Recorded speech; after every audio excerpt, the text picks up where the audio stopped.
बिस्मिल्लाहिर्रहमानिर्रहीम। ये हमारी थिन सिलेंडर की प्लेलिस्ट है और आज हमारी थर्ड वीडियो है। आज की वीडियो में डिस्कस करेंगे न्यूमेरिकल। ये न्यूमेरिकल है जो हमने पिछली वीडियो में डिस्कस किया था। हमने क्या डिस्कस किया था? हमने deformation analysis of thin walled pressure vessel को डिस्कस किया था।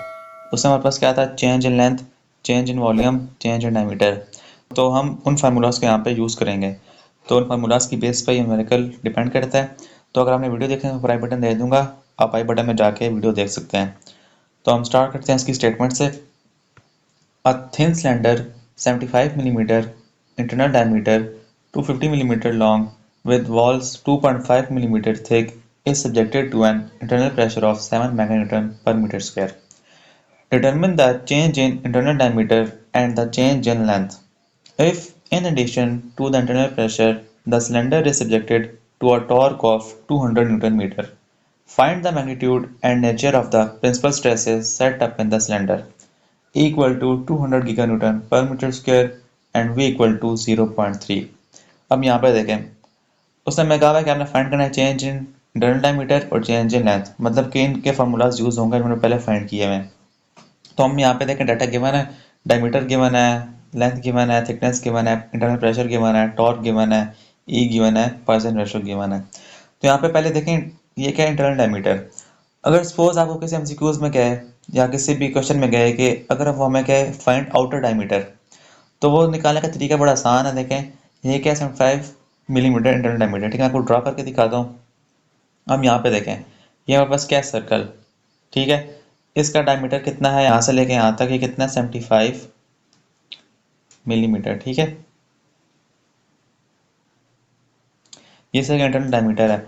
अब यहाँ पे उसने हमें कहा है क्या, फाइंड आउटर डायमीटर। ठीक है, तो आउटर डायमीटर सपोज इतना होगा ये, और उसमें कितनी दी हुई है, थिकनेस दी हुई है। ये थिकनेस, एक थिकनेस यहाँ पे हो जाएगी और एक थिकनेस हो जाएगी यहाँ पे।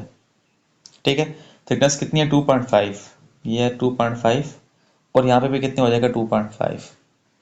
ठीक है, तो अगर आप इसको प्लस करें, ठीक है, ये देखिए यहाँ से लेके यहाँ तक ये क्या हो जाएगा, आउटर डायमीटर।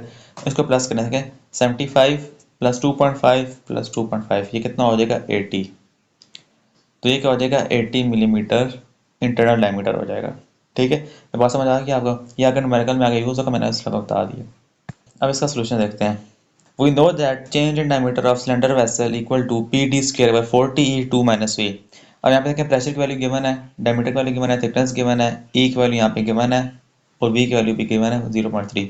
वैल्यूज पुट कर दें आप सारी। देखें प्रेशर है ना मेगा में ना, तो आप मेगा को कितना होता है, 10⁻6, मेगा को कन्वर्ट कर लें 10⁻6 में। और यहाँ पे देखें ये क्या है, मीटर स्क्वायर में। ठीक है, और ये सारे किस में, मिलीमीटर में, ये भी मिलीमीटर में, ये मिलीमीटर में, ये भी मिलीमीटर में। तो हमने मिलीमीटर को कन्वर्ट करना है मीटर में। कैसे कन्वर्ट करेंगे, आप 1000 से डिवाइड कर दें। ठीक है, सबको अगर आप 1000 से डिवाइड करें बस क्या आंसर आ जाएगा। ये -6 क्यों आया, ये देखें ये क्या है, डी स्क्वेयर है ना, डी स्क्वेयर है। यहाँ पे देखें 75 का स्क्वायर अलग हो जाएगा और 10⁻³ का स्क्वायर अलग हो जाएगा। कितना हो जाएगा, 10⁻6 और 2 -0.3। ये क्या, पॉइसन रेशियो, सारी वैल्यूज पुट करें, आपके पास क्या आंसर आ जाएगा। चेंज डायमीटर क्या आ जाएगा, 33.4 माइक्रोमीटर। ठीक है, माइक्रो कितना होता है, 10⁻6। और आपके पास क्या, change in length of cylindrical vessel, ये क्या हो जाएगा, PDL/40E1 - 2V। ठीक है, इसमें वैल्यूज पुट करें सेम उसी तरह, मीटर में कन्वर्ट करके सारा वैल्यूज पुट करके बस क्या आंसर आ जाएगा, 26.2 माइक्रोमीटर। ठीक है, ये हमने फाइंड कर लिया change in length, change in diameter. और उसने हमें आगे और भी कहा है, if in addition to the internal pressure the cylinder subjected to a torque. ठीक है, टॉर्क उसने कहा है, find the magnitude and nature of principal stresses. ठीक है, अब देखें जब टॉर्क लगता है तो हमारे पास एक स्ट्रेस लगती है, उसका नाम है शियर स्ट्रेस। ठीक है, तो ये आपने याद रखना कि जब भी टॉर्क का नाम आए ना तो आपने फाइंड करनी है शियर स्ट्रेस। ठीक है, और वो कह रहे हैं find magnitude and nature of stress. ठीक है, तो इसका हम सेकंड पार्ट देखते हैं। देखें उसके लिए पहले क्या चाहिए होगा, सिग्मा एल चाहिए होगा। वो कैसे निकालते हैं, sigma L equal to PD/40। Values put करें, आपके पास क्या आंसर आ जाएगा, 52.5 मेगा न्यूटन पर मीटर स्क्वायर। ठीक है, इसके बाद हम क्या फाइंड करेंगे, हूप स्ट्रेस। वो कैसे फाइंड करते हैं, hoop stress equal to PD/2T।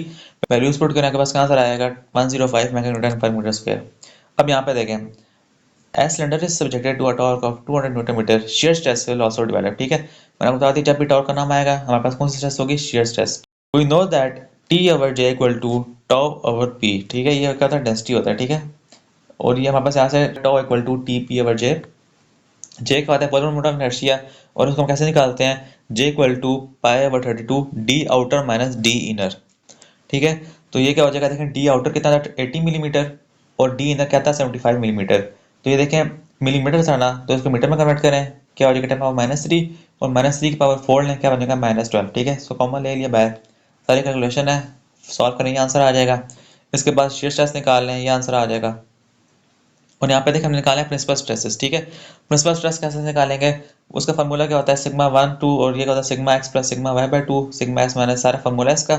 और यहाँ पे देखें जो होता है ना x वो क्या होता है σh और जो y होता है वो क्या होता है σl। ठीक है, तो जहाँ जहाँ σx है वहाँ σh डाल दें और जहाँ जहाँ σy है वहाँ σl डाल दें। ठीक है, और यहाँ पे τx y है, ये τx y हमने यहाँ पे निकाल लिया, सारी वैल्यूज पुट करें। अब यहाँ पे देखें σh की वैल्यू ये है, σh की वैल्यू हमने पिछली स्लाइड में फाइंड की थी और ये τx y की वैल्यू ये है, वैल्यूज पुट करें सारी यहाँ पे, देखें वैल्यूज पुट की हैं।